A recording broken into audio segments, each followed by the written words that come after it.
Pledge allegiance.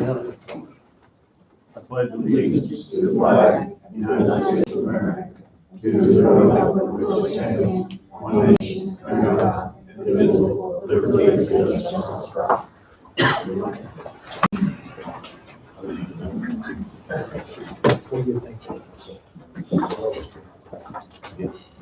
First order of business, approving the minutes from Monday, May 24th.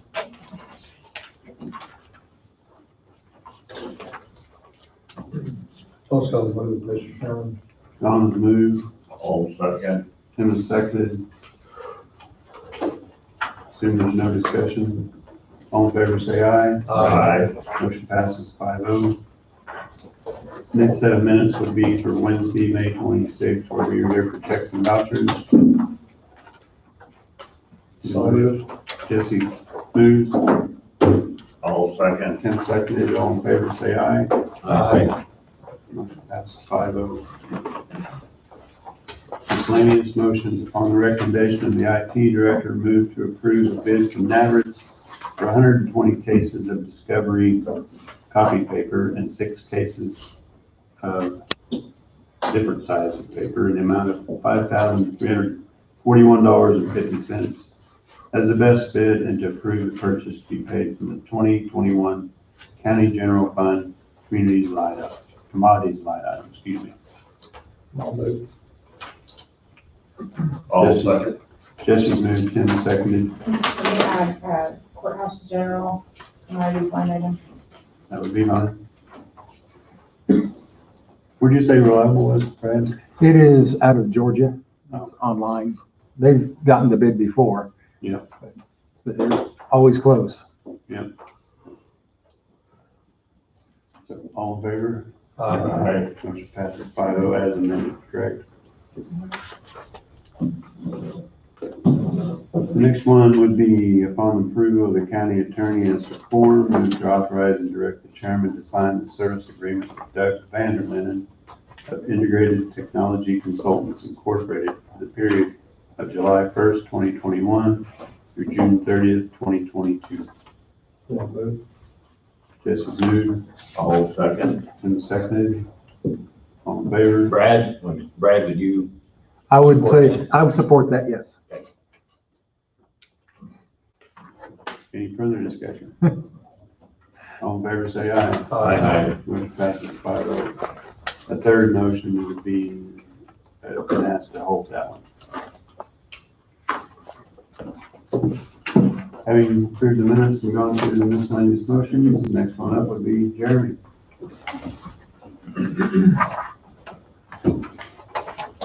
Good morning. Good morning.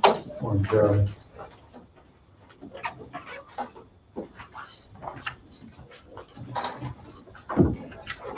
As you guys can see, I brought a crew of moral support with me here today. I'm going to ask a couple of them to join me and speak as well as we go through the Coffee County Hospital 2022 budget. So, you guys can join now, or if you want to wait until I'm finished, that's fine too. So,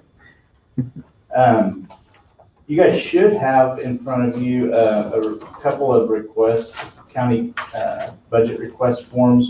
One of them includes the ambulance, and then one of them is just Coffee County Hospital, not including ambulance. I don't know, maybe you guys don't have a copy of that. We don't have that. Okay, those were submitted last week, and so I'll just go through those with you guys. And I'd love to go through it with you if I had it in front of me. okay, I can make copies Yeah. for the, as Yeah. of now, but I can go make copies. absolutely.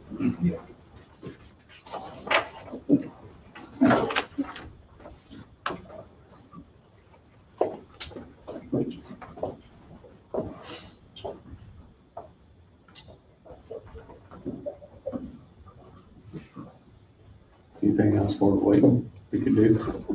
I think we were just mainly gonna cover budget today, but if you guys have any questions about anything going on, as far as updates, I know I gave you guys an update last month on our electronic medical records process. We're still doing that. We did have our survey just 2 weeks ago. So last week we kind of spent recouping from that. But we went through all of the findings that we had from that survey and worked on sending in all the information to the DMV for any information that they needed. So the survey went really well overall. I think they said that we've been basically cutting the findings in half about every year. So this year there was 3 things that they found from, was it 13 last year, Melissa? Oh, last year was 6. Our very first survey was close 13 to to 6 13, to yeah. 3, so Mhm. doing, I guess, heading in the right direction for that. And it's a kind of it's like a JCO accreditation if you guys aren't familiar with that. So really proud of our team for the work and effort that they've put into that. And Jeremy, I know most of them, but I don't think everyone knows them. Would Yeah. you like to introduce your Absolutely. team? yes. So I brought with me Stacy Augustine. She's our quality control director officer. Melissa Hall, she's our chief nursing officer. James Higgins, our chief operating officer. Dr. Shell, chief medical officer. And then Juanita White is our chief financial officer. And Rosemary Rich is our board chair. And Judy Reese is our board treasurer. Nice to meet you. Yeah. Jeremy, you're doing quite a bit of remodeling up there. If you don't mind, might give us a little bit of an update on that, where the funds are all coming from, Yeah. how the project's progressing. Yeah, it's coming right along. The 2 main areas, we're kind of separating it into 2 projects, being the clinic registration and then the ER registration and as well as the trauma rooms in the emergency department. It's probably a little bit more of a kind of a facelift. Some changes that will take place are the registration will have separated clinic registration and ER registration pods so that people can have a little bit more privacy when they're checking in. I don't know, maybe about a year ago, we started having some complaints about people being able to hear information when people are checking in, whether that be, the reason why they're being seen or just personal information like telephone numbers, information like that, we feel like healthcare systems are going more towards a little bit more privacy. So that will allow to have that privacy. And then as far as the emergency department, the trauma rooms, getting 2 of them are going to have 4 doors put on, like a glass door, so that if we have a trauma situation, somebody across the hall does, we have curtains on them right now, so they don't have to necessarily hear everything that's going on next door in the ER. So that provides a lot of that. A lot of the funding that we've gotten has come from COVID relief funds. So we've had to associate everything that we've done to some sort of COVID project. So whether that be for sanitation purposes or social distancing, something to that nature. If we can tie it to COVID, then we could use those funds. I think last month I talked to you guys a little bit about that process and how we had the June 30th date to be able to spend that money. And, nobody really knew how long this was going to last or what we would need to spend the money on. So even though we spent money throughout the entire pandemic, there towards the end, we were saving it in case we needed it. And it was obvious that we were approaching that June 30th date pretty quickly. So some things like flooring have been replaced where there was carpet in areas. We've now gotten more of a techno flooring that can be cleaned, kind of more mopped and disinfected. So between that and the other equipment that we've gotten, things like foggers, like Clorox 360 machines, things like that, that we can sanitize rooms. it's been real nice to be able to utilize those funds that were available and still somewhat knock off some of the things on our capital equipment list or capital improvement list that we had been carrying over in the past for several years. So it was kind of nice to be able to do that without having to dip into any additional funds. So, So it's pretty well all being done without dipping into your yeah, normal funding. yeah. And I think the goal was to use as much of it as we could that's justifiable without having to send it back. So thank you for making those. Oh, no, and there's your copy. What day did you submit this, I guess? I think it was on either Thursday or Friday last week. Okay. It comes through, it's in the budget book. That's part of this. Oh, okay.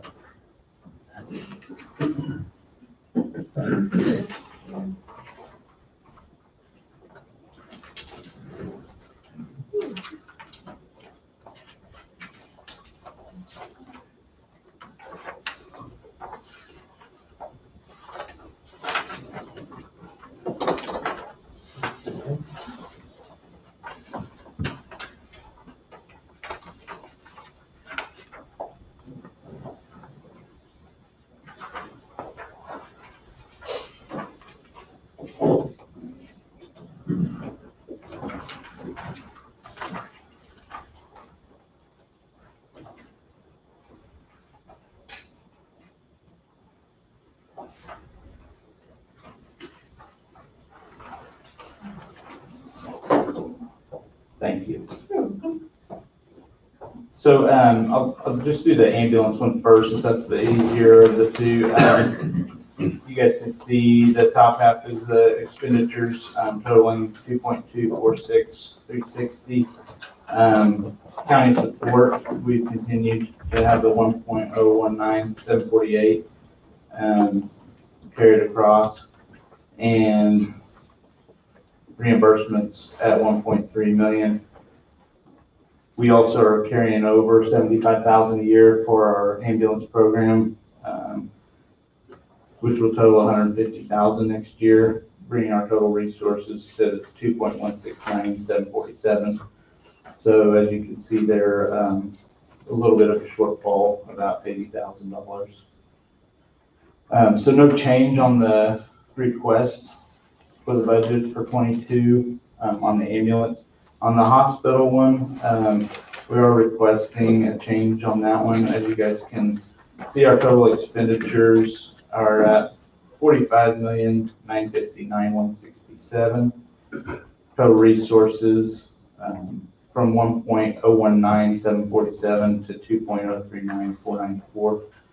Reimbursements at 42 million, bring our total resources to 44,039,494. Which, as you can see there, there's almost a $2 million shortfall there as well.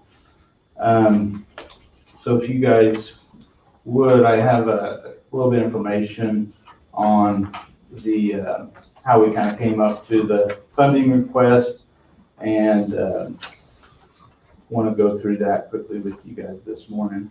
I know we've got about a 20-minute slot for the hospital, so between this information and the information that Melissa and Dr. Shell want to present this morning, want to try to be cognizant of our time frame. So as you saw, the hospital was at 1.83 mil last year, which equated to 1.019747, as well as the ambulance also had a 1.83 mil or 1.019747. Currently, of the budget, our gross budget, that's about 5% of the hospital's annual gross budget revenue. The proposal is that we increase the hospital tax revenue to 2.039494, which would give us a total between the hospital and the ambulance of 3.059241. And that's the reason to hopefully reduce future budget deficit. Based off of our current projections from last year and what we expect our expenses and our incoming revenue to be. It's estimated that we could have around a $2 million to $2.5 million shortfall.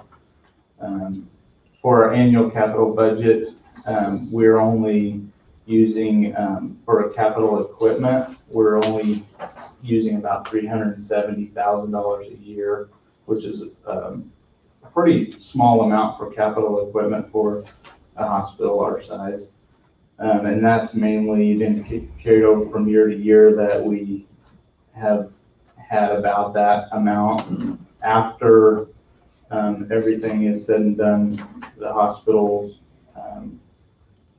tax revenue that we get, that's about the amount that's left for us to be able to use for capital equipment. As we spoke already this morning, we're able to use most of the COVID funds to be able to take care of several things off of our capital equipment list.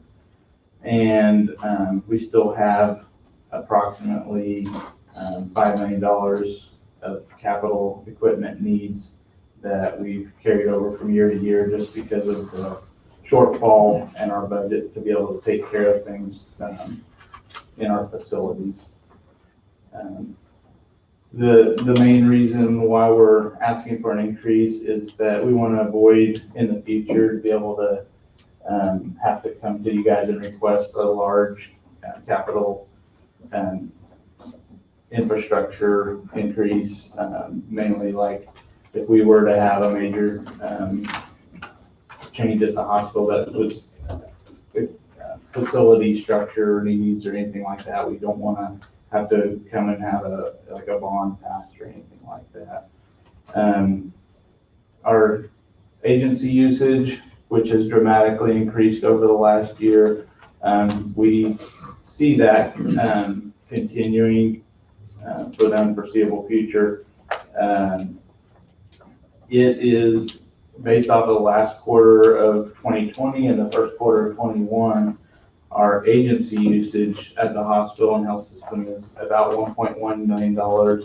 And that's for nurses, CNAs, emergency room providers, everything that we have to pay out for people that are not employed by the health system.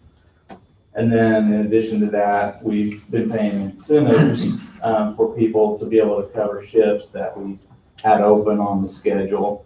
I know Melissa's going to talk a little bit more to that here in a minute, but we're estimating for the 22 year, the incentives to continue at about $350,000 a year in order to continue to get people to pick up shifts.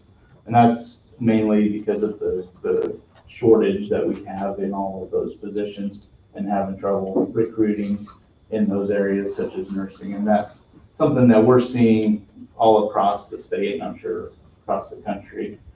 And then lastly, our wage scale, I feel like it's been neglected. And I know that we've tried to do things, but it's been about every 3 years. We've tried to do like a 3% upgrade on our wages, just looking at the history. But in order to catch up, it's taken multiple phases. And I know Leonard was here before me, and he tried to bring everybody up to, especially on the clinical side, up to about 37.5% of the wage scale. But it was an older wage scale, and it didn't get most of our staff even to really the minimum of what our wage scale is now. So with the demands that we've had, I think we've kind of gotten a little bit caught off guard when COVID hit, because we were a little bit behind on our wage scale, and then we had the pandemic hit. It caused a lot of the clinical nursing and CNA's wages to skyrocket. And since we were already behind, it really caused a domino effect within the system that's caused our openings that we have here at the hospital. So we've got a very small applicant pool that we've been trying to recruit out of and trying to provide different incentives to get people to apply for positions that we've got open. And right now, because of the other health systems that are out there that are offering incentives to come and pick up shifts, the only thing that we can do right now that we feel like is try to compete and give incentives for people to come and pick up shifts, whether it be that they're a PRN employee or maybe they're just an agency and we have to pay much higher rates of agency than what we had in the past. So those are most of the reasons why we're asking for an increase in our tax revenue. And I do have Melissa and Dr. Shell here to be able to speak to a few things as well. So if you guys want to come on up and speak to, especially Jeremy, I have a question. Yeah. At the beginning, you talked about you didn't, if something happened major, you didn't want to have to come back to Yeah. us. So as part of this extra million, are you looking at it as a bank, a savings account, or what, just in case of an emergency? No, I mean, the main thing is, like I said, we've carried over about $5 million since Leonard was here in projects and capital needs for the facility that haven't been able to be taken care of. So what we need to do is be able to start taking those things off of the list so that the facility infrastructure isn't coming to where all of those things have to be done at exactly the same time. And you know, what I've seen in other facilities is that they've waited so long to be able to have the capital outlay that they ended up having to basically rebuild their hospital. And I don't want to have to look at that because I feel like we've got a beautiful facility and a nice location, and I don't want to have to replace multiple things at the same time. If you talk to architects and builders, you know, they'll always tell you that it's, you know, cheaper to build than it is to remodel. But in my history in working in healthcare, the facilities that have done well have continued to improve their capital and their facilities on an ongoing basis, and not just, you know, the ones that were built in the 60s, which I know the hospital here was, but we've been able to, you know, either grow and add on to it and make improvements to the facility. And the ones that have stayed stagnant and not done anything with their facility infrastructure have had to basically go in, knock their building down, and rebuild a new hospital.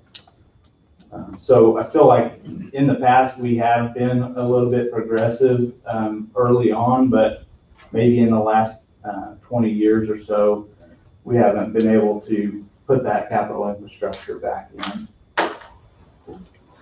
Thanks. Jeremy, one of the things, you know, there's nobody supports the hospital because of the health care we offer to the county and for the employment of 250, 300 people, and I'm not sure where that employment number is. Yeah. I mean, it's a huge plus for Coffee County. And coming back, like Bob has mentioned, you know, you're reducing the reimbursements, which I guess is income. To me, it ought to be called income instead of reimbursement. Yeah. You're reducing that in 22 by 7.5%. What justifies that reducement in a budget proposal that should be, to me, that should be equal to the last 2 years, maybe even an improvement? Why, how can you justify reducing your income to 7.5%? We've seen a reduction by about 20% in our clinic visits over the last year and a half. It actually was greater than that, but right now we're at about 20%. I can see that maybe improving to maybe a 15% reduction over the next year, but multiple facilities that I'm working with in a network, they've also experienced the same problem with clinic visits. Our goal is to go out and try to encourage people to start coming back and having those preventative services, their well checkups, things like that, the mammo services. But it is our job to be able to go in and educate people why that it's safe to come back into the facility. But I mean, our assisted living facilities and our nursing home, we continue to lose residents, and we haven't had very many, if at all, new incoming residents because of the fact that when we were on lockdown, nobody wanted to come in, whether it be that they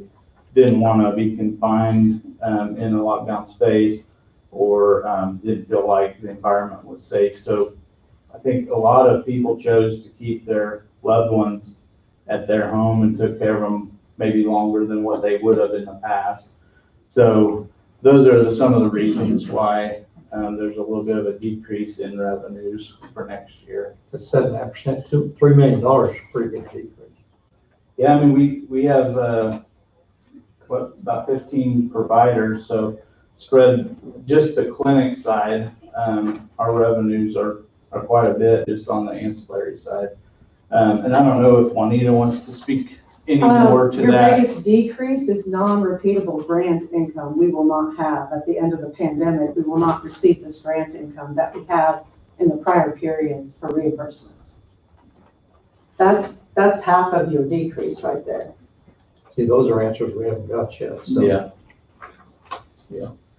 Yeah, Juanita helped me with the budget. She's our CFO, so I know she will know our numbers really well. So, Melissa, do you want to speak to the agency and staffing? Yeah, I kind of want to, so I know I'm on a short time, so I'll try to condense what I have to say.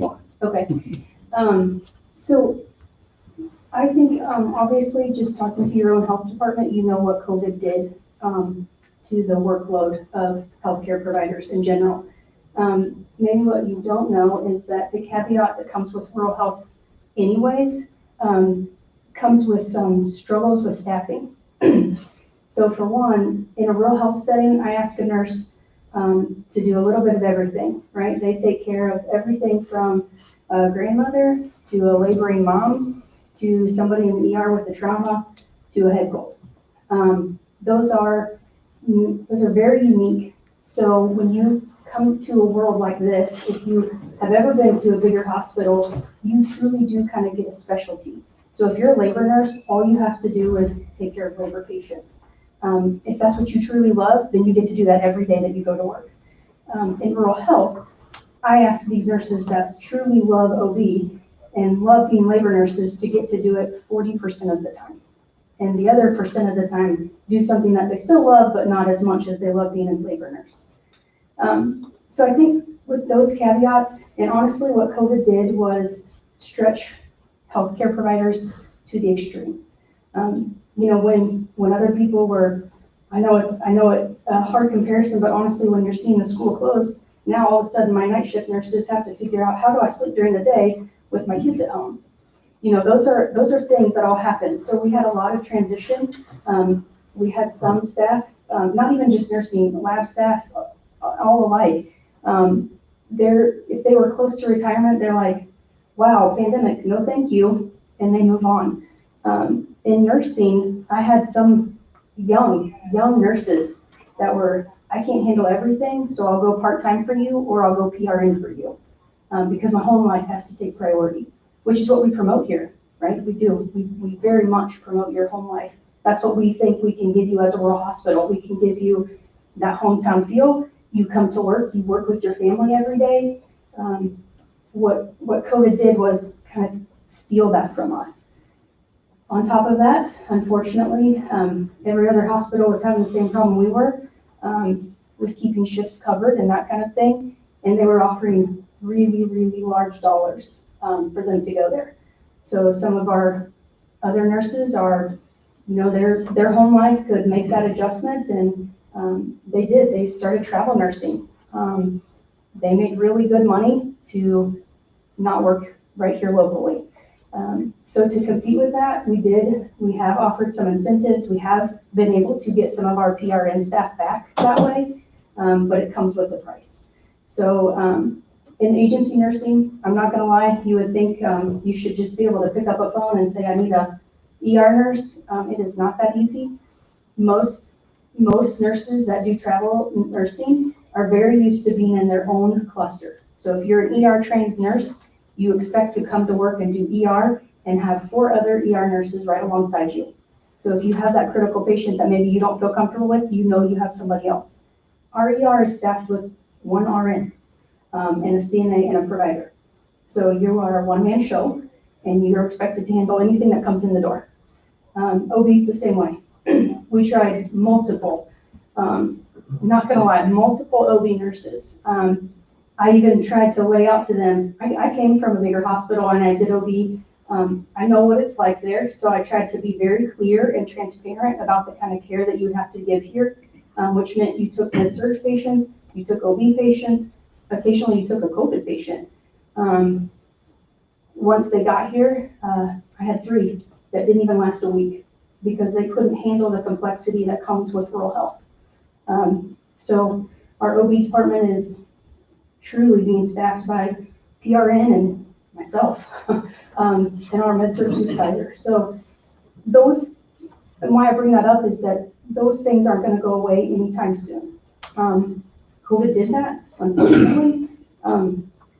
Even as COVID kind of transitions and we're seeing things open and we're feeling good because everybody can get out and travel, the healthcare side of things, those aren't going to change anytime quickly. You know, the nurses that traveled have either figured out that, hey, I can make that work and I can continue to make good money and travel and my family can figure that out. And others, like I said, some got close to retirement and said, I want no part of this. So that's what we're dealing with. It's like I said, it's unique all by itself, and then you added a pandemic on top of it. So the timing of everything is what this is about. You know, if we could have waited a couple more years and tried to figure things out, I think that would have been one thing, but the staffing shortage is not going to go away. And I gotta have the dollars to support the staff that I at least have right now. For the first time ever in my entire time here at Coffee County Hospital, we literally talked about departments of, can we even stay open? Not because they were making us money or not making us money, but because do I have the staff to actually care for these patients the right way? Any questions for me? I'll just summarize real quick. I've been here since 1993. We've come a long way. I don't know if you guys all remember the old clinic across the street. We actually had shag carpeting in the clinic. Not a great healthcare setting. Melissa touched on a few things, but this is a problem that began in the 60s, essentially. Healthcare used to be a privilege, now it's a right, okay? The government can't afford healthcare, and small hospitals can't absorb the cost of healthcare. The problems that we're having today were problems before COVID, and these budget concerns should have been addressed probably 20 years ago. And those budget concerns aren't going to go away. For example, 20 years ago, you buy a CAT scan for $100,000, and you'd be reimbursed $1,000 per CAT scan. That CAT scan now costs $1 million, and you're reimbursed a couple $100. Those costs are not going to go away, and small hospitals can't absorb that. We're fortunate because we have a great facility, we have award-winning employees, we have the #1 nursing home in the state. But we're very fortunate because our county controls our healthcare system. Ask Fort Scott and Independence how important that is. They no longer have a hospital. Garnett and Iola, I'm concerned, are right behind them. So we're fortunate we have good people like you that make these decisions, but it really comes down to how bad we want healthcare. And I think this is a smart budget proposal.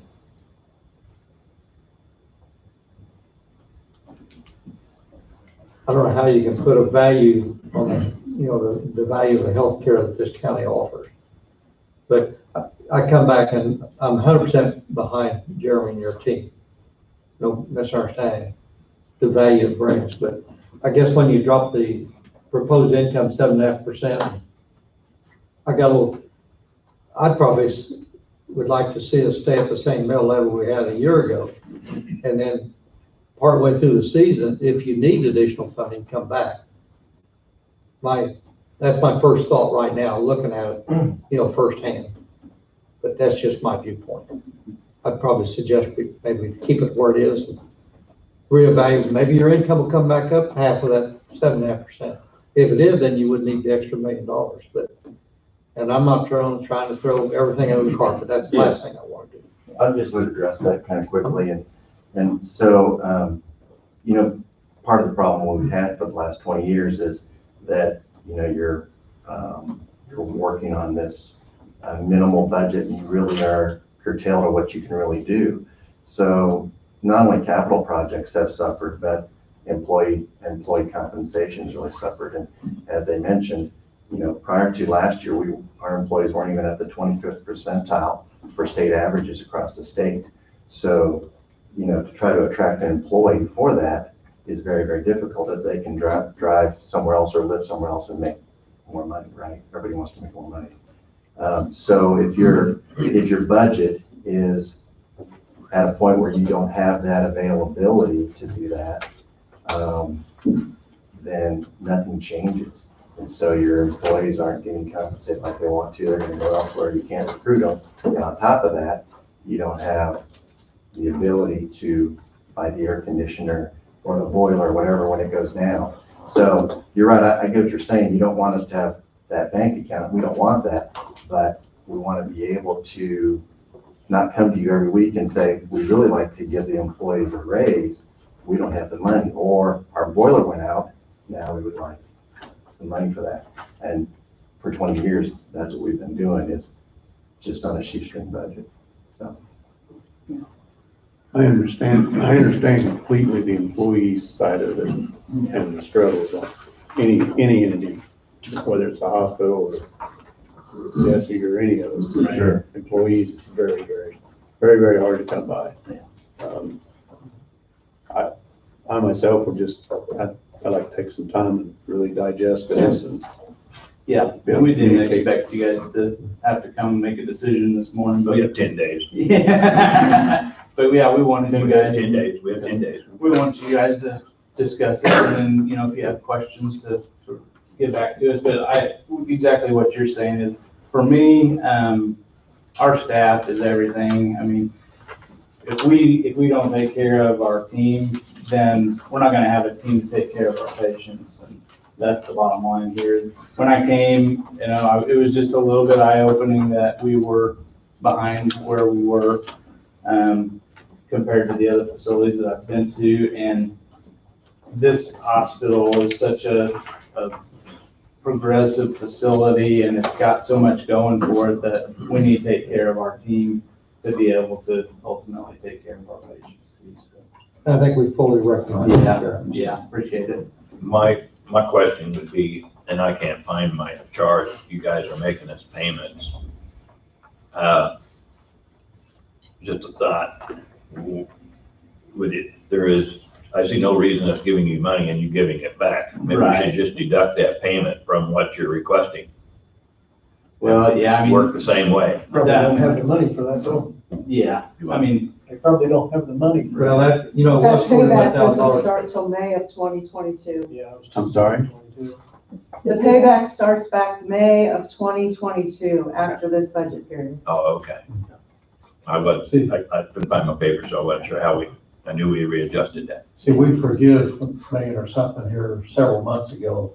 The other day, there's still a payable note, I don't know whether there's a set date on that or not. That probably has to be addressed here in the next 6 months or a year and a half. Right. Whenever that target date is. Yeah. In But May. they were of paying next $41,000 year. to That's what I just $27,000 a said month this for year. 11 or 13 months. And then I don't know whether it was a covert or something else. We discontinued that and forgave. It was sometime last fall. Yeah. Yeah, so in May is. If we're here to make about the things time work. We would readdress it. And since that was gonna be prior to the next time that we come and ask for a budget for 23, then that's why we wanted to go ahead and discuss and address that now. So is there, being in business my 29 years, if I'm not profitable, I go broke. go out of business. Is there some reason why we can't be, tell me why we can't be profitable? We could be profitable. It's very difficult in healthcare to be profitable, but there are facilities that can do it. Critical access hospitals tend to basically ride the border of a break even at best. And that's because, just to start out, if you were 100% Medicare, which we know very little departments are, let alone health facilities, then you're at 99% right off the bat of reimbursement. But then you start taking departments that are 60% Medicare or 50% Medicare. So now you're cutting that 99% down to 60%. And then when you get into administrative costs and things like that, those go down to about 30, 40% reimbursement of your cost. And that's for what we're a critical access hospital. So that's how our reimbursement structure works now. There are other commercial payers that will pay at a different rate than what Medicare does. So when we have those labor and delivery things or commercial payers, then we can try to make up some of that Medicare doesn't pay. But it is basically, if you can shoot for a break even, then that's what we've always tried to do. On top of, trying to be progressive and keep your facility and infrastructure up to date. The difference is, Jesse, with your business, if you bill somebody $100, they pay you $100. In healthcare, if we bill you $100, Medicare and Medicaid say, we'll reimburse you $20.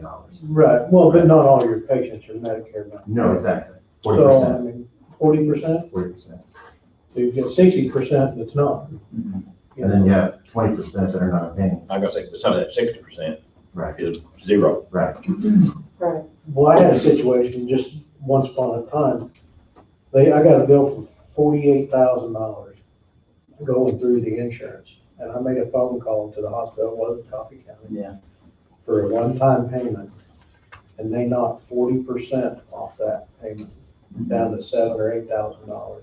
But they was gonna bill the insurance company for, how is that justifiable? Yeah, and depending on the insurance company, typically you have contracts with them. So like Blue Cross Blue Shield is the largest commercial payer in the state of Kansas. So they actually don't pay off a percentage of your charges. They say, for this, we're gonna pay X number. So no matter what you charge, they pay what they have a preset fee schedule that they pay you. So like for Dr. Shell's example, for a CT, they know exactly what they're gonna pay everybody in the state of Kansas for a CT, no matter if Coffee County charges $1,600 and Greeley County charges $1,200. They're paying the same amount to both of those facilities. Has your patient numbers went up in the last 4 months as far as? Yeah, our clinic, like I was saying, I think we went from about 20 to 25% reduction from previous years in 2019 to we're around 15 to 20% now. So we're starting to see a slight increase in our patient loads again. The hospital, it seems like it kind of comes and goes. I've seen, we had a good month there in April where we had 10 patients almost every day. And right now, I think we've been seeing 3 to 5, 6 patients a day in the hospital between deliveries and acute and swing bed. COVID was interesting, in that, obviously it eliminated a lot of people coming to the hospital, but it also made us a healthier population. Our influenza numbers were like 0. Skin infections were 0. And those are big components of outpatient care that people were being seen for in the past. So to some extent, we're a little bit healthier population, but still our elderly population hasn't been coming back to the clinic either. And then a couple years ago, we lost a physician that we haven't been able to recruit in yet, and that's kind of hurt our numbers as well. So a lot of things going on in that regard. If I can just speak to your question a little bit, because you mentioned, at a business level, you make decisions based on if they're gonna, you make decisions based on if they're gonna make you money, right? You wouldn't go in knowing that you're gonna lose money. In healthcare, we do make those sacrifices. We do say, this business is not gonna make us money, but because our community needs it that much, and we'd rather deliver it than have an outside, honestly, perfect example is home health. We would love to get it to even break even. The reality is the people that truly need home health, we want to provide that care to them. And having an outside company from Emporia or Ottawa or Kansas City come to someone's home in Burlington, Kansas, it's hard for some people. And that's not the healthcare we're trying to deliver here. So some of that is by nature, we're making decisions based on what we truly believe the community needs and what we can offer them and bring them. That's good. I've said this before, and I've always supported it, and I'm just gonna throw it out again because it's still a thought in my mind. Somewhere, the citizens are gonna draw a line of how much we give the hospital. We're capable of giving right now. Mhm. But one of these days, I got to the point I think that this county, we're gonna see a lot of not be able to give. Yeah. And when that happens, I want the best stuff we have available. It's gonna last us for Yeah, a long time. yeah, Kind of like our fire department. I want the best trucks they have. right. I want the sheriff to have the best vehicle, so when somebody comes robbing me, he can get there quick. But, I mean, we all need to keep in mind, somewhere there's gotta be a limit of what we spend. Right. And I'm not saying we're even there yet. Yeah. And as I said before, I have no idea when that comes. Mhm. Yeah, hopefully it never comes. Right, You know, right. if you're in the wilderness and you have a heart attack in the remote wilderness, there's a good chance you're gonna die. We all know that. Road and bridge keep us out of that wilderness, and healthcare keeps us out of that wilderness. I mean, I just can't imagine where Fort Scott is right now without a hospital. They're an Independence, that'd be unreal, wouldn't it? Right. Fort Scott, don't they, and Independence also, don't they have some type of healthcare clinic at both those places though? They have a clinic, but you're not really able to take care of urgent needs. Yeah. Hospitalized patients, stabilized patients, that type of thing, so. Fort Scott would be the metro area or Pittsburgh, correct? Right. Yeah. But we understood there one time, Independence spent $8 or $9 million to keep their hospital and all of a sudden lost it. So it didn't do them any good to continue to plow money in it. Fort And Scott we don't was want pretty this, we don't want Right. nothing to happen. Well, that's different. I mean, like I said, you guys have control of this, Yeah. which is great. Fort Scott didn't have control of their system. They were controlled by, other conglomerates. And so you bring in the Ascensions, the Health Midwest and everything else, you lose that control, I think Fort Scott's was, Mercy, wasn't it? Right. Yes. Yeah. Mercy was in it for the money. Of course, They were a business. of course. They weren't a health Yeah. organization. They were a business. Yeah. And then for Garnett and Iola, that kind of, they gotta be careful. I'm concerned. I mean, if you lose your hospital, you don't only lose your hospital, your staff, just like Fort Scott left, Southern Lynn County lost. Yeah. They were quite away, but they lost because there was nowhere to go. So The I want to Kansas be the Hospital- one where everybody comes here. Yeah, the Kansas Hospital Association just estimated that our healthcare system provides the county with $47.5 million a year in revenue. Secondarily, so there's a lot of trickle down effect. It's not just healthcare. Healthcare is really important, but it's the economy. We all have some good points, but we have 10 days to think about it and discuss it, which I think we should. We're available if you have And we'll get questions. back. Now, are all employees from inside the county? No, it's it's variable. What's the percentage?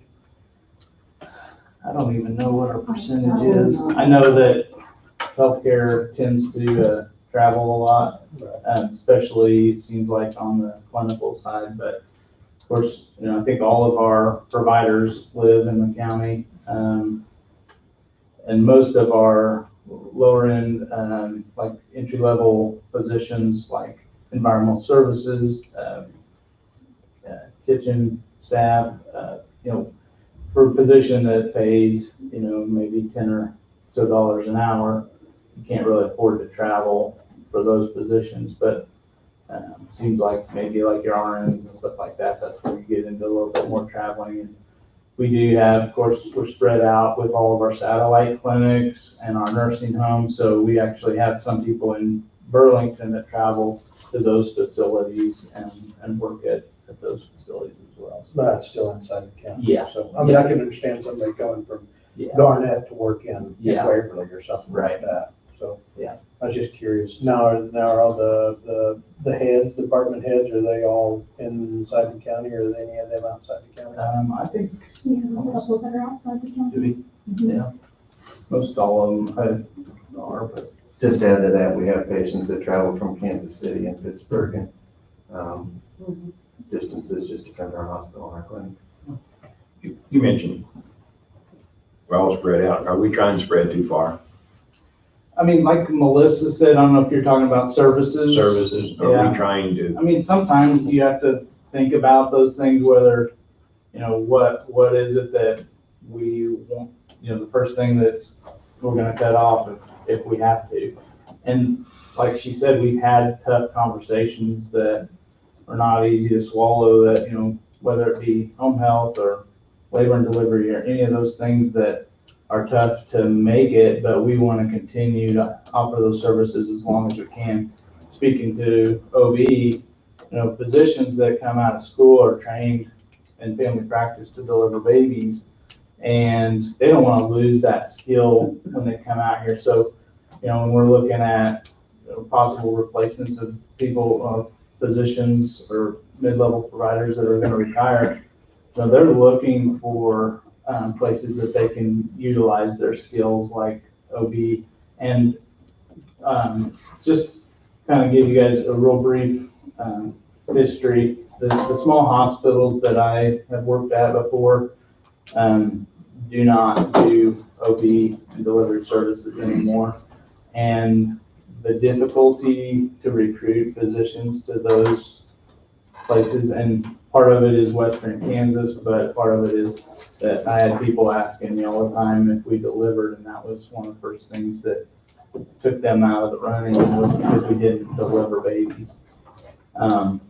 So, the fact that we can continue to offer that service, even if, we don't quite make ends meet on that department, it's something that we want to continue to offer. And like Melissa said, some of it's staffing too, because we have to have people trained in that service. We don't want just a nurse that is, acute, or a nursing home nurse that doesn't deliver. We don't want them delivering. We want to take them through a formal process so that we know when our moms and babies come to our facility that they're trained to take care of them the right way, and then that they know what to do in difficult situations, because when you're delivering babies, time is of the essence. So.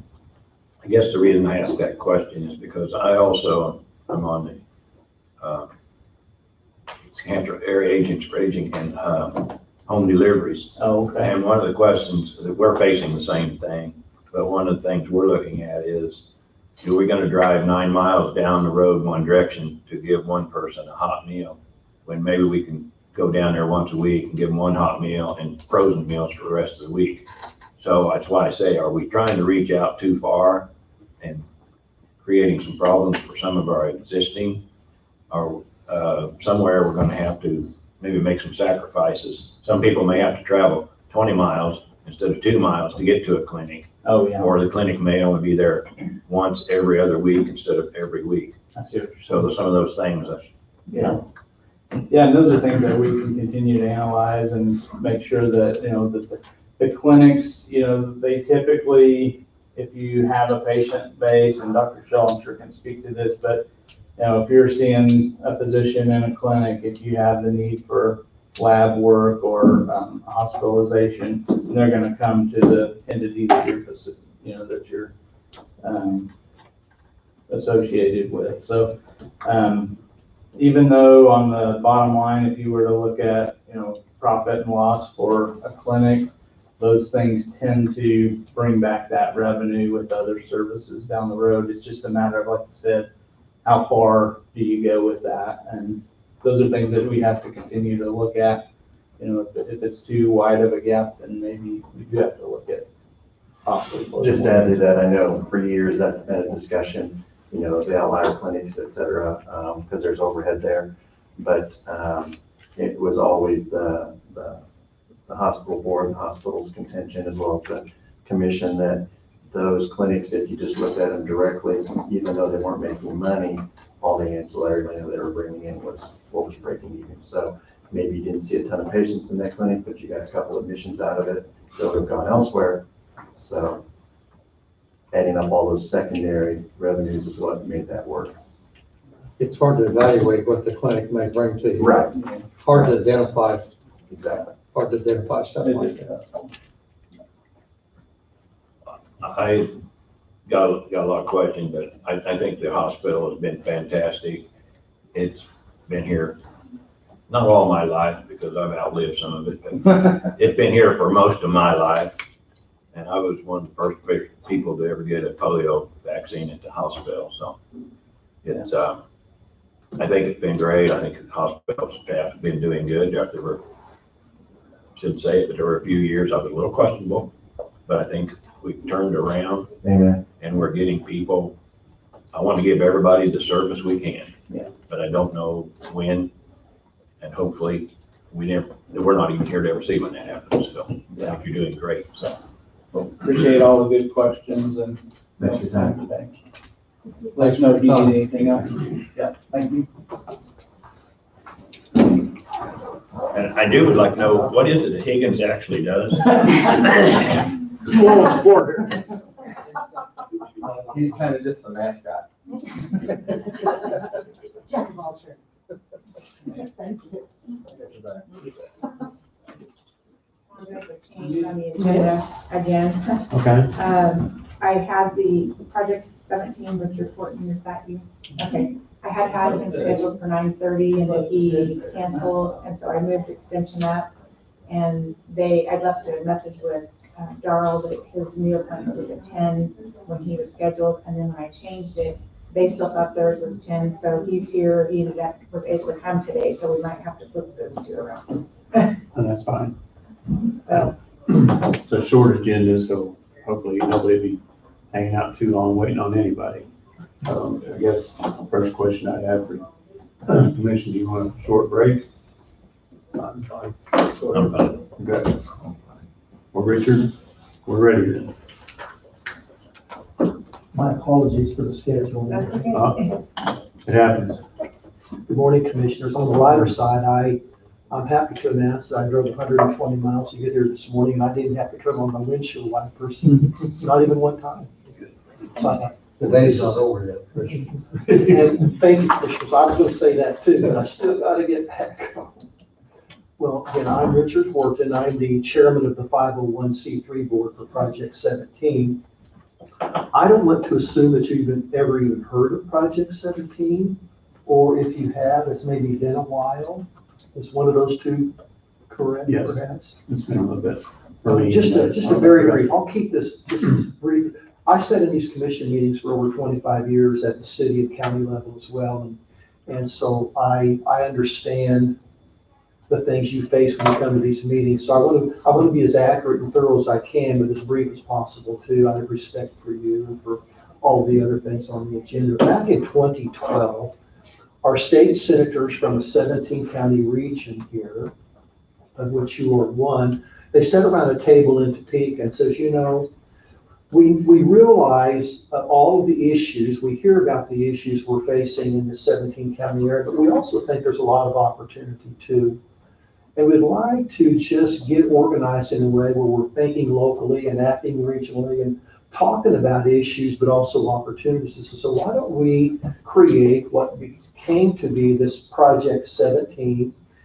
Its emphasis has been since 2012 on economic development, workforce development, health, and leadership. Those are the four target areas. And We began with an executive director, Heather Morgan, who left us about a year and a half ago to take on the role as representing all the junior colleges in the state of Kansas. They had been chasing her for a while, and she finally You gave lost a in. good one. Yes, Heather, I always called her the Energizer Bunny. And I believe she lived right outside of Paola, I believe. I think so too. I've never been to her home, of course, but I do know that we saw her everywhere, seemingly every day in our 17 county area. So as a result of that, about a year and a half ago, we've done at least a couple of things. Number one is we developed a formal partnership with Kansas State Research and Extension, KSRE. And that's important because of all of the things we're doing, the programming side is something that they bring to the table. That's something they're resourced to do. And I'll come back to that in just a moment. So we created that formal partnership with KSRE. And then I'm a community planner. So I think then about how can we best represent, not that Heather didn't, by the way, I don't want to imply that at all. But I'm tweaking a little bit with our board of directors in that, yes, we will have a presence in Topeka as needed. But on the other hand, we're going to have a far greater presence, if that's possible, but in Southeast Kansas. So briefly then on the presence in our 17 county area, we're committing to, and some of these things we've been doing for quite a while, but a quarterly economic development conversation. Our first quarter at the end of March, we had 32 present on a Zoom meeting. And those are economic development specialists. Then the next thing we're going to do is a quarterly, what we're just going to call a resource roundtable. And we're going to do that on the heels of another quarterly outreach from myself to whoever the contacts are in 17 county to see what's going on. Hey, tell me what's going on, good, bad, ugly. And I'm going to take all of that and see what rises to the top that we can then bring to this resource roundtable every quarter and say, let's just say it's housing. We will have a housing expert or two talk about kind of the state of the art in housing, and then allow everyone there in an organized kind of way, not just a free-for-all, but talk about housing for that particular meeting. I'll be promising an annual visit so I can come in and be held accountable for what we're doing or not doing, and come into you and say, hey, how are we doing? And then you can tell me. Hopefully it'll be good. And then on the KSRE side, in addition to all of that, is that, by the way, all the things I just mentioned, there's no fee for being associated with Project 17. And because Heather left us, and after we're now getting more organized, I wanted to make sure that we're still a Project 17 and not a Project 13 or 14 or something like that. And so no fee for that, just to be associated with us. We would like to have you be a part of the original Project 17 group. As far as I'm concerned, yes. Have you met our new economic development director? I'm so glad you mentioned that, Commissioner. I talked with him this morning on the way over, Good deal. and I'm going to meet with him now Awesome. and have a conversation there. Good deal. And so really, that really is it. If you'd like to be associated with us, we sure hope so. And this will be number, of the 17, number 16 now. And then I'm headed over to meet with Janet McCrae at Paola. And she's their economic development expert. And boy, is she ever. And good Lord willing, that will be number 17 this morning at midday-ish or so. But, Good deal. okay. Well, if there's any questions or anything, Commissioners, but I did want to be here to say hello. And I didn't mean to speak for everybody, but I assume we all don't want to be involved as far as, they're just all about economic development, housing, tons of things. the final comment, Commissioners, is that the other thing I'm going to change is that out of each one of these quarterly conversations, whether it be economic development, resource roundtable, I'm going to come out of that with a consensus on something. Whatever that might be, again, that idea of thinking locally, absolutely, 100%. But what are we saying as a region that we can share wherever it needs to be shared, in Topeka, in the region, in the county, that kind of thing. So let's make sure you know that I think that's a pretty big deal, because our elected officials want to know what we're thinking. Certainly individually, they care a lot about that, but I think in terms of that level, it's more about what's that region thinking? And so I think that's a really big deal that we'll be pushing for and sharing with you. I know the 17 counties, because I've been here long enough, and I know when this was back here, when it started, I was here. But these guys may not know the 17 counties. Can you list them? I think I can. Not in any necessary order, but Anderson, Coffee, Franklin, Miami. I think in terms of 5 and 12, Anderson, Coffee, Franklin, Miami. Those we haven't always thought of as kind of the traditional, I don't want to speak for you, but the traditional Southeast Kansas counties. Well, it depends on, sometimes we're northeast, sometimes we're southeast. It kind of depends on what organization it is. And yes, Commissioner, that is exactly 100% why I'm here today, 100%. Because we wanted to make sure that everyone was kind of still in. Then I get into the other 12. Lynn County, Bourbon County, Crawford County, Cherokee County, Neosho County, Labette County, Montgomery County, Woodson County, Wilson County, Elk County, Chautauqua County, and I hope I didn't leave one out. Allen County's not one. Allen County, yes, sir. Thank you. I did miss one. Oh, they're gonna be mad at me. It was surprising, they're in the middle of that last bunch of It wasn't intentional, but yes, it's, So in a sense, we're the southeast corner of Kansas. I've only been able to interview one of the original group, Senator Pat Apple, and had a nice interview with him to learn about kind of what they were thinking that day when they sat down. I pretty much expressed to just, hey, we think we can do better, we'd like to do better, we think there's opportunity. And we ought to be talking more about opportunity than all these darned issues. Now, I know how commissioners, you have to do that, but we'd like to think more about the opportunities we have and spread that word as best we can. I'm really a participatory guy as well, so I will be looking forward to as much interaction as we can have. I think when you meet and sit down with Bobby, you'll appreciate the energy that he brings to the table for Coffee County. It just came. Although it's early, because he's only been here 2 months, but He mentioned briefly, but that's okay. got a lot of energy. Yes, well, that's a good thing. And he mentioned that to me, and I could feel it coming through the phone. So I'm anxious to go meet him wherever's at here in the building. Just drive up the steps down the hall, take a left, and it's at the end on the left. Okay. And then finally, commissioners, I would want a contact person for sure, and it sounds like it'll be Bobby. Because I want to make sure that you know what he knows about what we're doing and share that on a timely basis, or if not, we're not going to make much headway. So that participatory process is huge. And when I come in next time, I want to make sure you're well aware of what we've been up to. Awesome. Thank you, commissioners. Thank you. Angie, thanks for helping me. Poor lady, it was a Friday night of all things, Memorial Day weekend. I'm saying I got 5:15 my schedule, so thanks for bearing with me. Thank you.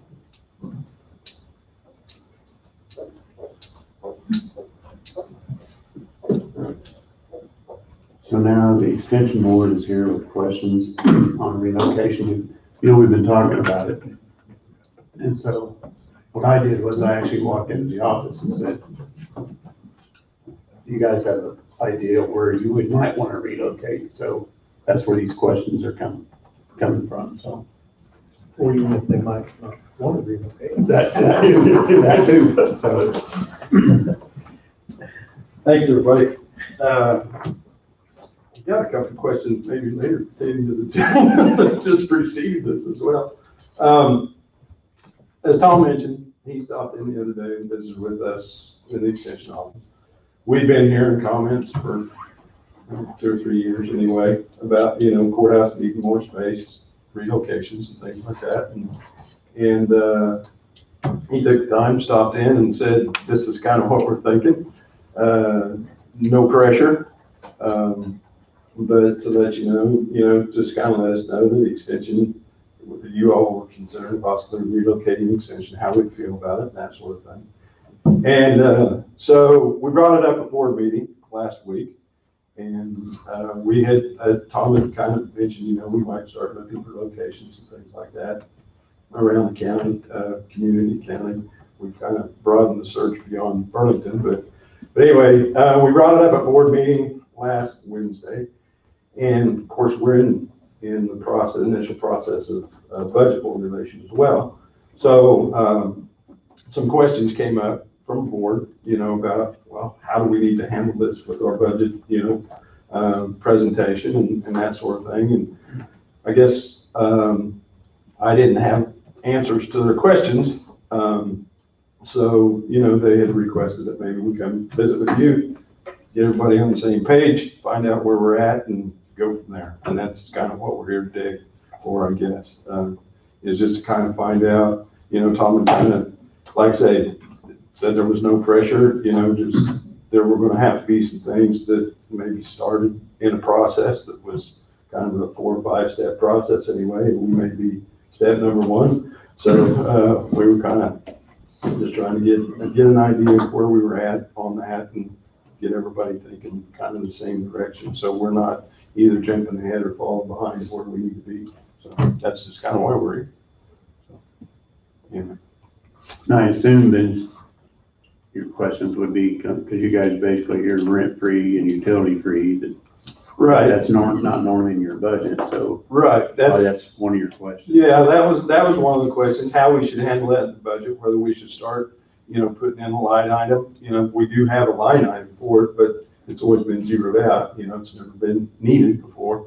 But, for rent, utilities and phone and that sort of thing. So, whether or not in this 2022 budget proposal, we need to start formulating those kind of things, or if we just go on about business as, or, formulation as normal, or as we have in the past, not include those and that sort of thing. And, I guess basically just maybe get some kind of a confirmation as to whether relocation was, a potential, in the works and that sort of thing. Like I say, we didn't want to get ahead of anybody, didn't want to fall behind either, but so just kind of finding out where we're at. Just, I guess a question that came up that night was, does our relocation have to be within Burlington itself or anywhere in the county? I mean, just depending on what's available as far as facilities and that sort of thing. So anyway, just open the dialogue, I guess, if that's possible, and kind of let us know where we're at, what we need to be thinking for the near future. But I was in on a conversation 6 years or so ago before any of these other people were here, and we actually, when we kind of remodeled the courthouse, we thought about throwing you out then, but we didn't. But we know we weren't going to throw you out. But I look at this, there's different routes that we could go with this, and I guess I'm putting a plug in for the Justice Center. That could make a lot of changes. So it's a point is that if the people choose to do that, which I personally hope they do, I think if we do relocate you, it would be on a temporary basis. But if that's not, then maybe not. But I also have another question avenue. I know a lot of extensions are kind of around their fairgrounds. We have a building down there just east of the 4-H building that's not very good shape. Possibility is something to think about down the road is if that building was replaced and offices were put in there where you guys were there. I know it would really benefit you during the fair, but that's 2 weeks of the year or a week a year. That's a possibility too of something like that. This is just me speaking, my thoughts. So I'm not real sure where we're going to go or what we're going to do, and I don't think any of us are for sure yet. There's a lot of things that's got to play into how we actually go. But I would like,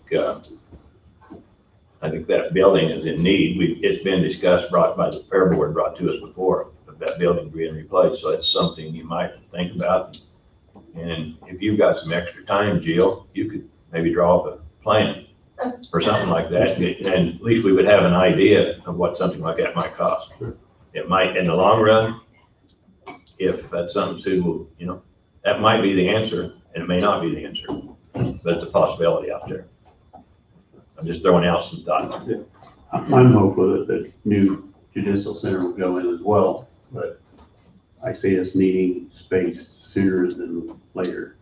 So again, I'd like to see it temporary myself, but I would, if it does get voted down, then yeah, we'll have to look at other options at that time as well. So, I mean. Well, I guess that's, kind of why, partly why we're here. We hear a lot of things, and I guess we're just kind of wanting to know if there is a direction that's being focused towards, or, and how we need to, I guess, proceed. Well, I mean, is it the county, I mean, is it not the county's responsibility to supply them the location? Or, I mean, I'm new, so I don't really know the guidelines behind it. I know they drive a county vehicle. Is it part of just what the county budgets for, is the extension and housing of the extension office, or? I don't know about that, but my feeling is extension's a very important part of this county. Mhm. I mean, it's the one that takes care of our 4-H kids. It does those things are very important. And that was one of my arguments the last time is I'm not willing to throw them out because they are very important in this county. But that's kind of the reason why I brought up of possibly the building, because we don't know what the future is going to be for the justice system. But if it's not, maybe you guys need to go, but I would not want to recommend anything before the fair this year, because I know this is your full time coming up.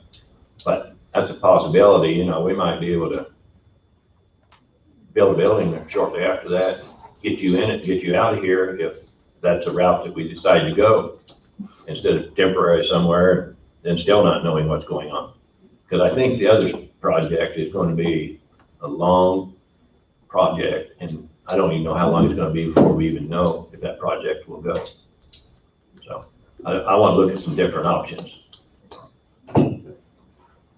I agree with that statement as well. But again, I just think it ought to be someplace that the extension's comfortable with. As far as who's financially responsible, I mean, we've been financially responsible so far. So, I mean, we pay the rent for the housing authority, I assume. Or it's in We give them money. Excuse me, or it's in their budget. It's in their budget. So they can increase their budget to accommodate that, but, I mean, again, like I told you before, in my opinion only, I mean, if you don't find a place that's suitable, we'll figure something else out. It's not leave or else, Well, in my opinion. No, they can't get out on the street. Yeah, well, and you made that really clear. I mean, yeah, we're not feeling like. You don't find a place that Moved by any means. you don't find a place, in my opinion, you don't find a place that you're comfortable with or you like, then. Yeah, well, I think the board was just kind of, their questions was more along a timeline thing, and, how soon, and with the 22, budget formulation coming up, whether we need to add those line items for that year, whether, we're good down the road for that year, what we need to be, but, anyway. I would assume that if you do your budget like you've been doing it, and then if you do find a suitable place, then we can probably add to it from another Kind of resource do an item amended budget or something. with ease. So, I don't see any issue with that. that was my thinking, but again, If something does come up, we can always address the opportunity that's there and fund it if we need to fund it. Okay. And I know Jill even made the statement that most ag offices are not attached to the courthouse, they're either down at the fairgrounds, so Bob's suggestion of the building, and you and I have even discussed it, that would be. Yeah. That would be ideal for you, That really. is, well. I mean, the new jail will go through, maybe that's the route we need to take. And I see Carrie back there smiling. Carrie's been on this board for quite a long time, so. That was our ultimate suggestion. We just thought that would be a good location for them to be. That Crouch building is in need of repair anyway. Yeah. That location would be ideal. We just didn't know how much support we'd have for an idea like that. So if you're on board, I'm sure they can come up with some plans that, we can maybe start throwing some costs together. Well, I know a couple of years ago, the Fair Board came in and actually was looking at replacing that building. And then I don't know what happened. It didn't get done. It was kind of dropped. Funding The was the funding. main, yeah, I think. Funding was for it, okay. So, I mean, that's been a thought. Would have been way cheaper to do it then than it is Yeah, right now. sure will be. Sure, Yeah. we could, but we're I'm not sure it's gonna talking, come down eventually. but we're not talking, we're talking a metal type building, kind of like a 4-H building, probably with just divisions and stuff, or that type of things.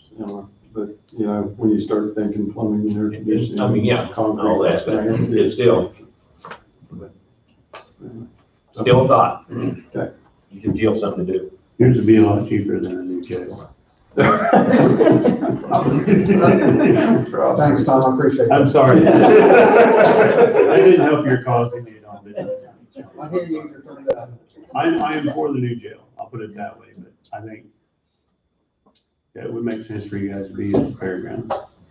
But again, I think we're gonna need some space here sooner than later. The new jail is, by the time the design gets out, the bids get out, the construction gets done.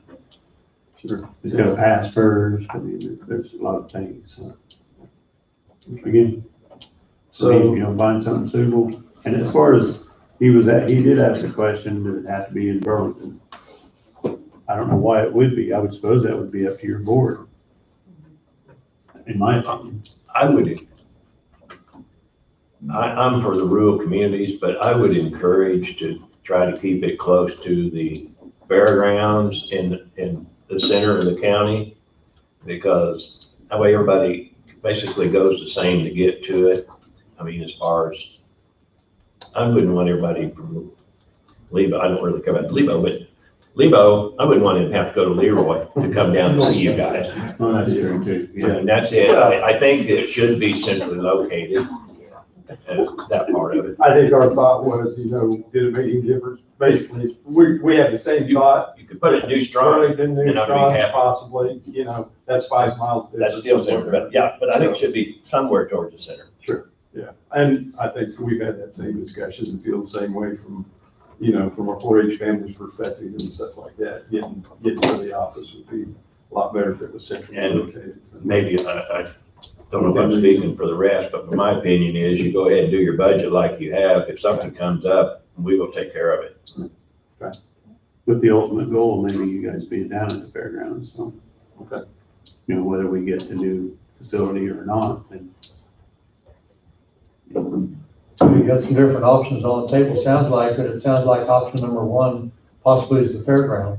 Okay. In my opinion, to me, that'd be an ideal place. So do we need to continue to maybe look for possible facilities to rent? I would. I mean, just keep that in play? In my opinion. Yeah, would that be mine? Oh, yeah, I think we have to, you can go both directions. Okay. You can be going both directions. All right. And again, I just, for lack of better terminology, don't just, hey, pick something. I mean, like I said, it's gotta be user-friendly for you. Sure. So, okay. Yeah. And that could be the long-term goal, if it is the fairgrounds, but you may be somewhere else in between those two times. Oh, yeah. Would that be a disadvantage for you? Sure it would, but, we couldn't live with it. If the ultimate goal gets us where we need to be, I think we're all in agreement that, we'd be willing to work things out. Yeah, I came from a county that was, the extension office was displaced from the courthouse, and we moved that office 3 times before we permanently located. So anyway, it's doable. You still got the one facility there by Hoover's, you're still waiting to hear. Yeah, we're still waiting to hear something back on that. Got a good location, and it's just, it's gonna be available, so. And we've got some feelers out and kind of some conversation going with a couple others too, that would be possible. So, we have started generating some, some conversation. FYI, they did look the building across the street, it would not be accommodating, so. I measured things out. Our footprint here in the courthouse is a little over 2,000 square feet. Right. Yeah, and I guess when we relocate, whatever, we'd like to maintain that space, because honestly, we're a little cramped where we're at. We could use some more storage space too, so we'd like to at least go somewhere where we had comparable, square footage as to what we've currently got, and maybe a little more if possible. But that's kind of what we're looking at, targeting towards. So a 3,000 square foot would be suitable, Temporary. But if you know, No, I mean, if you built a new one. but if you know you get the ultimate goal, you might be able to cramp for a little while, right? Yeah, I think we probably could if we could get to that ultimate goal, you know. And I think our ultimate goal would be like Bob said, I don't know how many of you have ever been in that old Crops building on Fairgrounds. I walked in it Friday afternoon and with all this moisture and stuff, you open that front door and that damp, musty, moldy smell just knocks you over. And, you know, there's mold and all kinds of stuff down there. And if we're using that for 4-H kids and things like that, that's not real healthy. No. It could be, you know, I think our ultimate goal would maybe be an inclusion of the extension office into a building that would maintain some of the exhibit space as well as, you know, program areas and things like that. Ultimately, that's what we would envision, I think, to be honest. Carrie, Sarah, do you have any questions? I think that answered my question. I think I'm good. Would you like to know who the gentleman before us was? Yeah, that would be good too. We got here, I guess, we're kind of curious as to who the gentleman before us was, because when he made the comment that they have made connections with Kansas State Research and Extension, it wasn't any of us. So I don't know if it's on That's campus. curious if there's a connection, because he did mention it. Yeah, and and we have the chairman of our Economic Development Program Development Committee sitting here, and if there's an opportunity for Extension to be involved with a program or, you know, something, we'd sure like to be involved if possible, right, Carrie? Richard Horton. Richard Horton. He's Who is he with? From Project 17, office. which We may try to catch. which is 17 counties, southeast Kansas, and I'm guessing he is one of the, kind of the director. He probably has not been to any of the local extensions yet. He probably, the way I took it, this program, they just kind of became partners with K-State, so it hasn't been a whole long time they've been partners, so it may not have filtered down yet. We were just kind of curious to see, we assumed there was probably a campus connection, just kind of curious. He's at Bobby Skipper's office now, so try to catch him before he leaves. So, Getting cornered. yeah, okay. Gentlemen, thank you. Thank you. We appreciate your time. Good luck. Thank you. Thank you.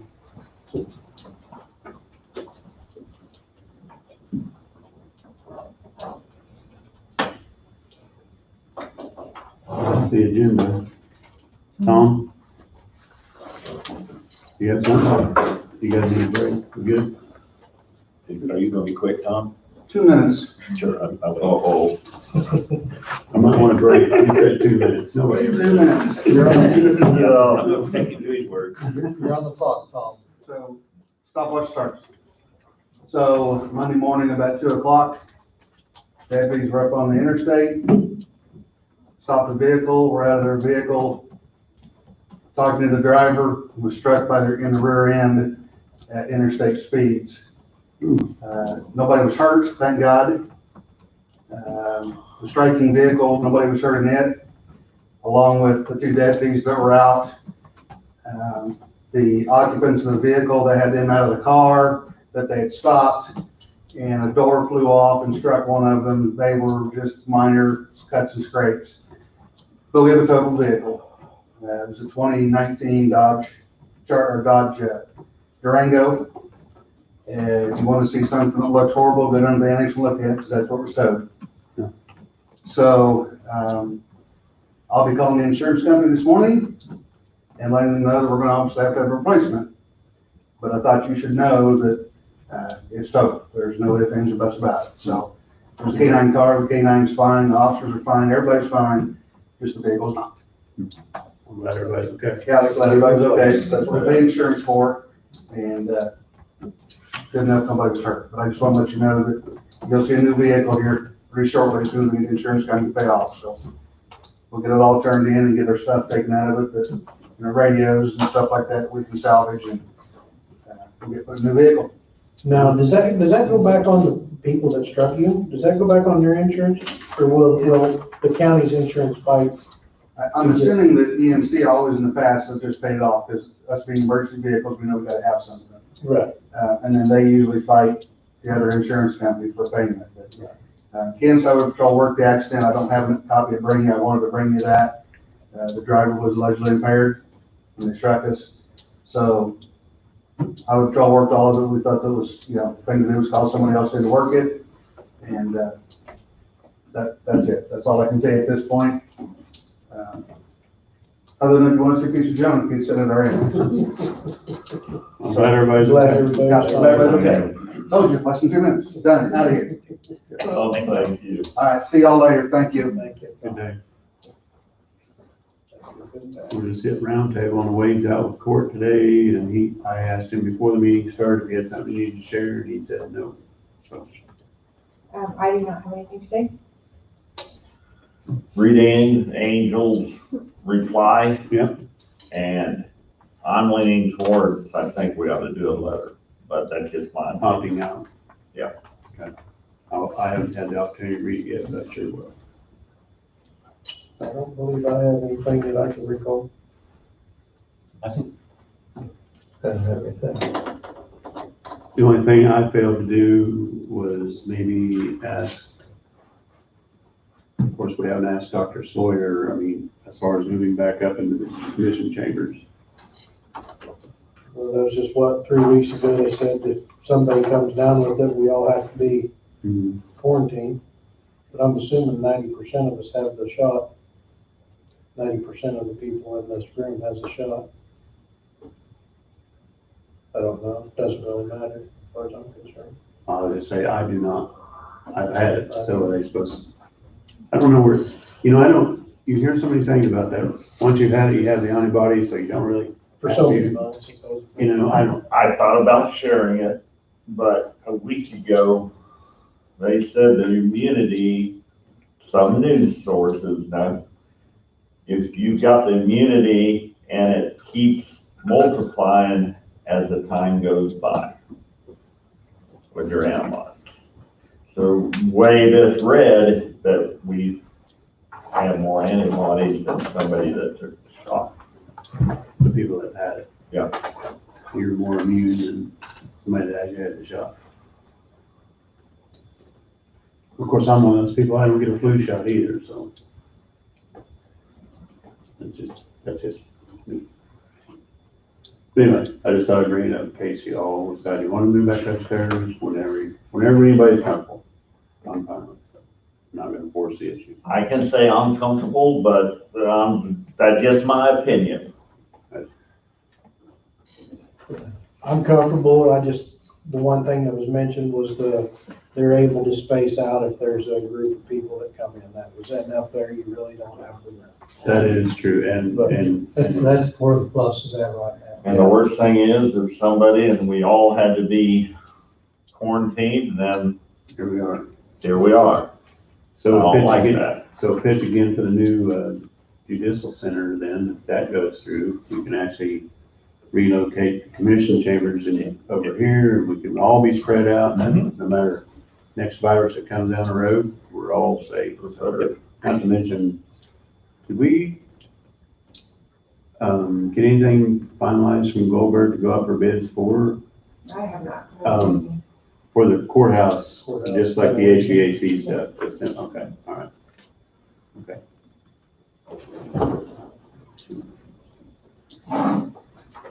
We'll check that one. Wade actually said he was going to come down. He said he was going to come down before court.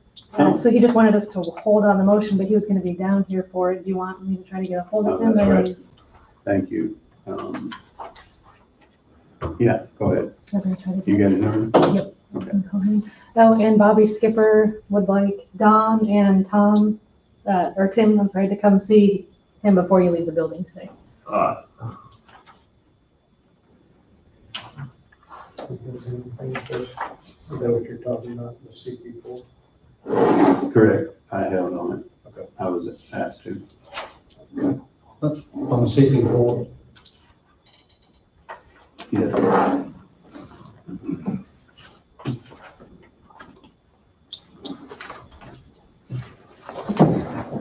Other than that, I forgot about that.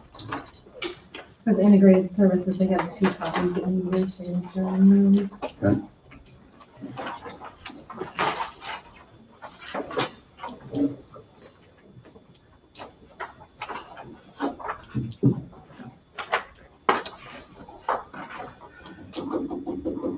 Wade says about 10 minutes. I'm going to take a break. Go Can we take a break? 10-minute break? Here, who'd she say? 10 minutes per way. Wade will be here in 10 minutes. Okay, do I need to meet with Bobby? Who'd you say need? Oh, Bobby Skipper, yes, and just before you leave the building today, come see him. Okay.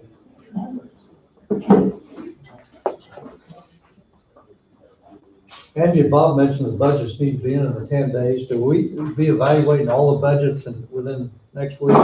No, you'll be working on those, after June 17th. That's what I thought, was after June. Bob mentioned 10 days. The hospital, the statute is 10 days. For their statute. Once they present it. Once they present. Correct.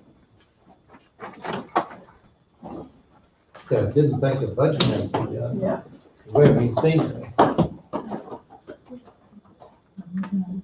Oh, I thought you just shut the mouth. I was just like, I'll take it.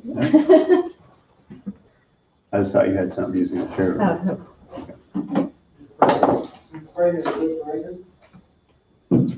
Oh, Lordy.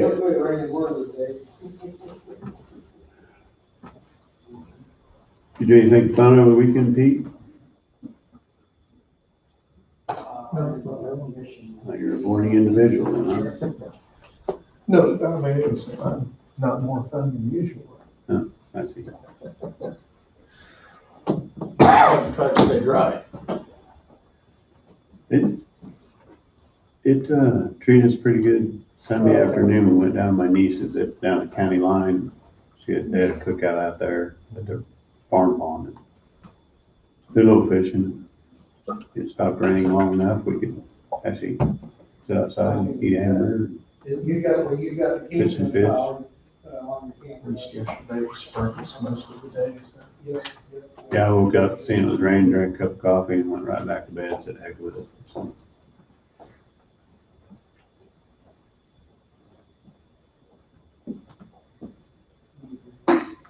Right. made some egg surprise for some breakfast, lunch, whatever. I can pick you up, we can go out and do it. Or I can just meet you out there, wherever you're gonna be at.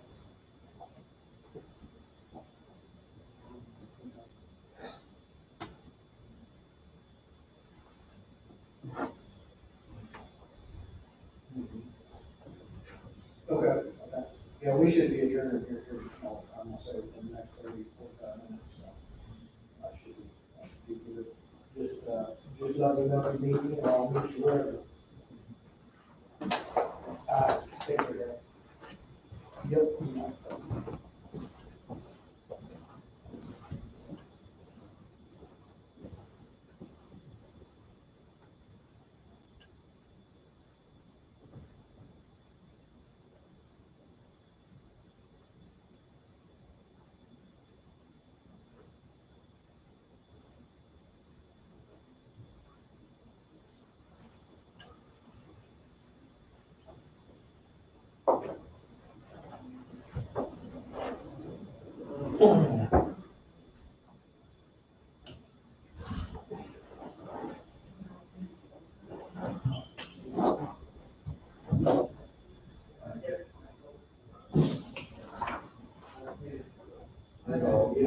You know, I was actually surprised that their footprint up there is 2,000 square foot.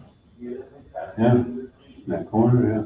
How far does it go back to the east? It's pretty big. Does it go clear down, I mean, pretty much clear down here to this corner office? No, Angie's got a room there where she stores the Yeah. bird Electric machines. machine. It goes to there. I don't see how I that's seen him measure it the other day. 2,000 square feet. Well, it seemed like it, but probably must be. That's why I was thinking, 3,000 square feet, but now that he said, you'd have a bigger building with some exhibits, now he's talking 10,000 square feet. Mhm. You'd only have to, only 2,000 of that would have to be contained, so to speak, 2,500. What, They have a kitchenette. You're talking- and meeting room. huh? They have a kitchenette and meeting room. Yeah. So what he's proposing is, probably 1.5. I mean, if he's talking about having exhibit space plus office space plus, which makes sense, but.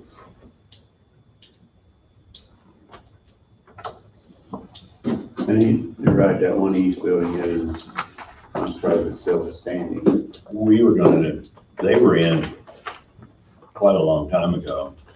And like I said, I think the fair board at the time, really extravagant on what they wanted to be able to, get the time turned down. Yeah.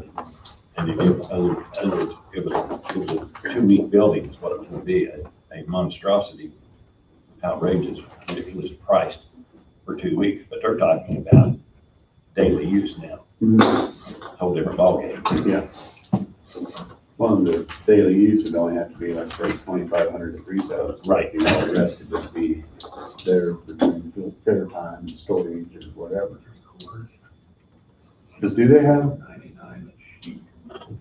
like gators or anything they store that they use, or No, just their county vehicles?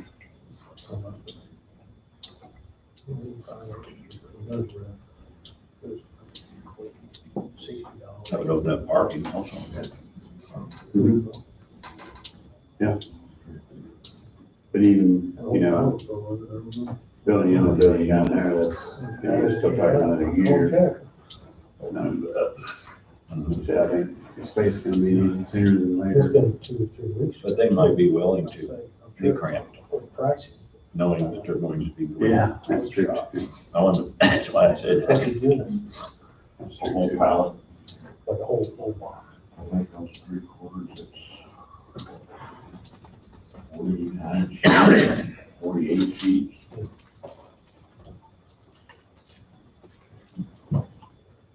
It varies from 7/16 to 3/4, how many sheets you put on a bunk unit. $75 a sheet. How much? 74.99. I'll pick up the unit tomorrow. Just particle board or what? OSB.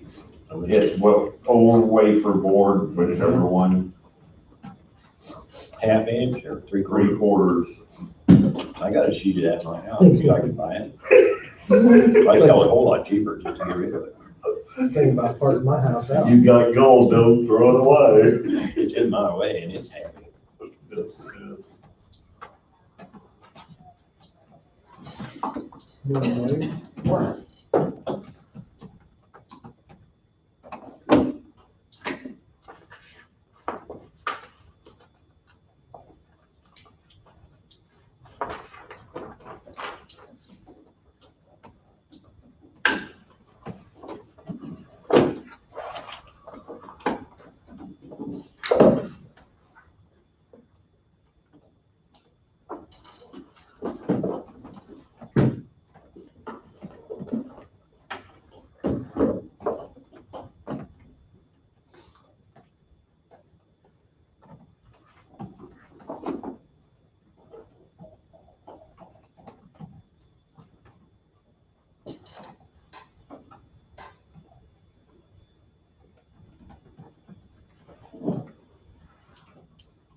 He says square edge for time of year.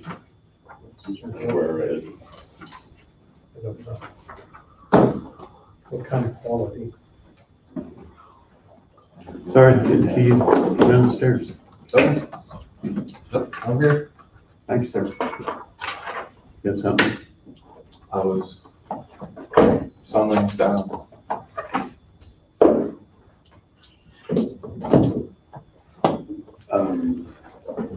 Just one motion on the CP4 was, I was asked to hold it. Oh, so the motion related to the effective date of the CP4 and then what got signed, I think is what the issue is. Correct. So my understanding is, and this is where this needs to be an open dialogue, when all of the positions related to the CP4 were discussed, and that's when I was up here, went through what the person is paid, went through what the salary study showed, and then the median, when they were hired, that type of thing. My understanding, and I think the minutes reflect that at the conclusion of that, that's when that was to be effective. So the one that was signed looks like it related back or dated back to January 1st. Is that correct? We on the same page? Correct. All right, yes. So for clarification, I think that looked like that should have been effective on that particular date, because that's when that motion and decision has been made and not relate back to January 1st. And what was that date, do you know?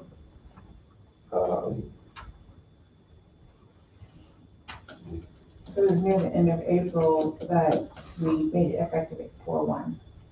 And that's what The one I signed said, January 1. I was thinking everything was gonna be effective 4/1. That's what I was thinking. And I think that's what the motion then said. So have we gone back and looked at the motion and made sure that that's what the motion said? Because that's what, in my opinion, would control. I don't remember, I did not go back and look, no. Well, we did the IT before we did the others. Yes. So you have to go back to where the IT, No, that was taken care, that was a totally different issue. okay. Okay. So it would have been the day we sat down and went through all of them. I think Is it was that right? 4/26 that you looked through all those. I think it was number 13 in the minutes. I don't have that copy with me, but on that date. Yeah, it was the paragraph 13, and it was done, April 26th, and everything was effective 4/1. That was the motion that was made. Okay. So I just think you need to make that clarification, and the one that was signed based on that representation is not accurate.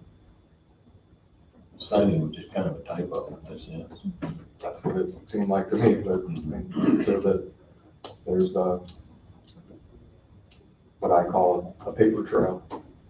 Have that discussion in this open session, so if there's any questions later on down the road, somebody can come back and request or look at copies of the video here, so there was a discussion. And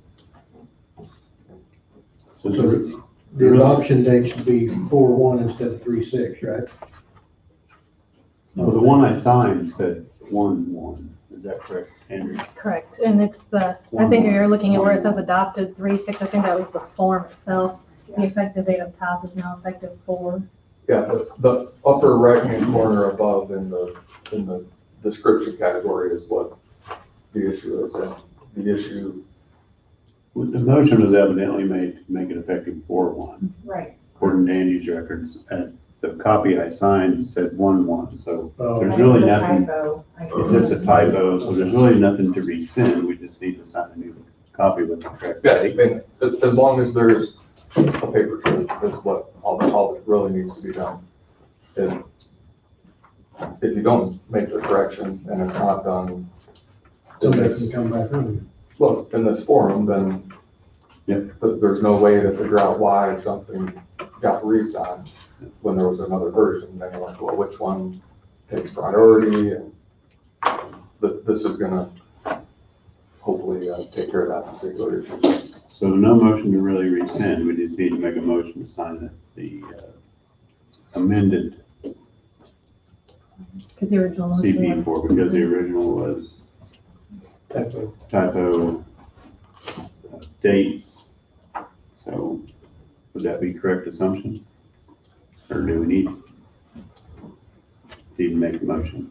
I don't even know if there needs to be necessarily a motion because the other one was just signed and We all missed the date. I mean, Andy missed it, I missed it, Andrew didn't. None of us really looked at that. We were concentrating on the salary, so. I understand. It looks like everything in the minutes is the date that we expected it to be. I'm not sure we want to have a motion, but I don't think so. I think it just needs to be clarified to the people. I would put something in the minutes that reflects what happened. Because as you see right now, this is the importance of what's in the minutes, so you can refer back to it in case there's ever a question, and that's what controls. I would suggest, because of this on something like that, the deal never got any farther than Don, so we never did see it. I would suggest everyone get a copy, and we could look at it, because other sets of eyes may see things like that. The only one I have or seen is this one here that's dated 1/25 of 21. Sure. And there was nothing wrong. I mean, Tom read it, but it just, we missed it. Maybe somebody else, we would have got it. I just glanced at the dollar amount. I didn't even look. Yeah, we were talking about numbers. We weren't talking about. I didn't look at the effective date. That wasn't our issue. Top right hand. Because I think we all knew that we were looking at 401. Another one of those instances where it hits the table and it's not in the book, so. I kind of added to that motion if you want to hear what I have written, if you're interested. What it says, you don't think we need a motion, we just need. I mean, if you want to do a motion, motions are, I don't think it hurts to have a motion. I don't know if it's. Especially if this is the final, maybe it would be better to have a motion if this is the final.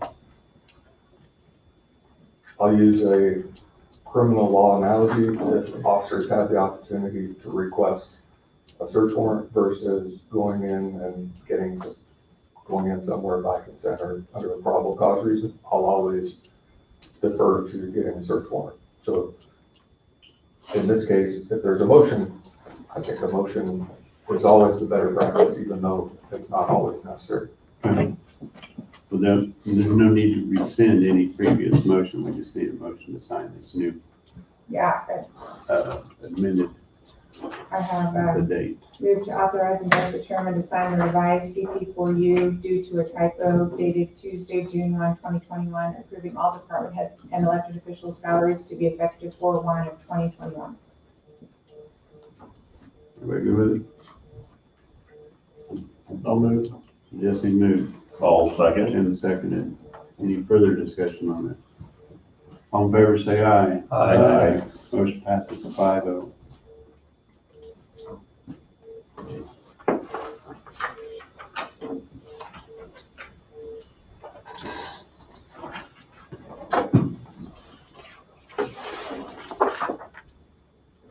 We already did roundtable, unless there's something you want to add, Wade.